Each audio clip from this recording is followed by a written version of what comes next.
Now, hard surface flooring like this composite marble or granite, ceramics, or porcelains have been very popular over the years in entryways, bathrooms, and kitchens. Now, one of the reasons for their popularity is that those 25% of Americans that are suffering from allergies are realizing it's a lot easier to keep a hard surface clean than it is a fabric floor like carpet. So a lot of people are changing out that carpet for a hard surface. Now, another hard surface floor that's finding its way in just about every room in the house, hardwood. These homeowners chose to include the kitchen when they recently updated the flooring in this home with hardwood. After the old flooring was removed, the subflooring required the addition of floor patch. This compound levels the surface, which is often necessary before the installation of a hardwood floor. The next challenge was layout.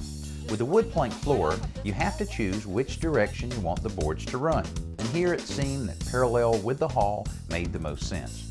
So that's where we started. Working off of a straight line, running down the hallway, we applied a little adhesive to the subfloor and set the boards in place, one after the other.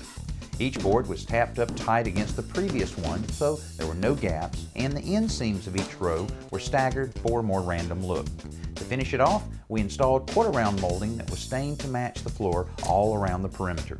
The hardwood floor that these homeowners chose is a pre-finished engineered flooring, which basically means several very small layers of wood were laminated together. Then the finish with the stain and the sealer was applied in a factory environment so that they could really control the overall drying time, and very good hard surface and looks pretty darn good. Now, the regular 3/4 inch oak or maple are still available and still can be used on wood subfloors where you can nail it down, but here we had both concrete and wood subfloor to deal with, so this was the perfect choice that allowed us to glue everything down.